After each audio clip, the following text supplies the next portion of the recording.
The Dark Lord of the Sith, National Sun Tzu Machiavellian Svengali overlord, Murray McCully, who is also the head of the House of Slytherin, was last week wagging his finger at the repressive Burma military junta for their kangaroo court joke trial against democracy activist Aung San Suu Kyi. He didn't, while wagging his finger, point out that the New Zealand government actually helps train officials from the repressive Burmese military junta, so we're not really that cross with them after all. When he wasn't sending mixed signals to one of the worst human rights abusers in the region, Muzza was telling poor schools to shut up.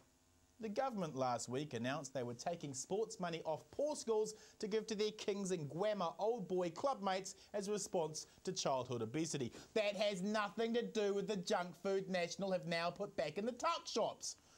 Muzza needs to remind those principals from poor schools that people who complain about government cutbacks, like dirty, filthy bennies, get to have their privacy rights intruded upon.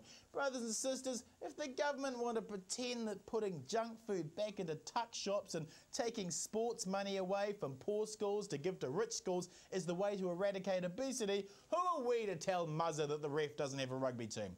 Enough of the news, let's hand out this week's Wanko of the Week.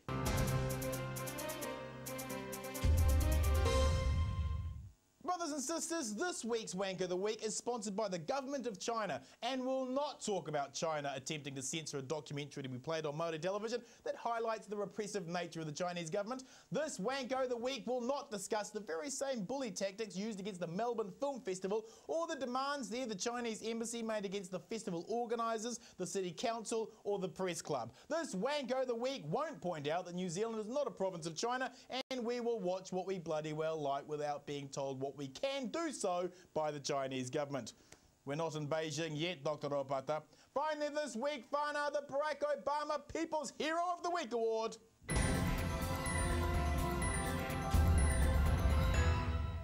This week it goes to Barack Obama. Afghanistan this week let 5 drug warlords walk free, and this on the heels of strict new law that give husbands the right to withdraw food for lack of sexual obedience from their wife.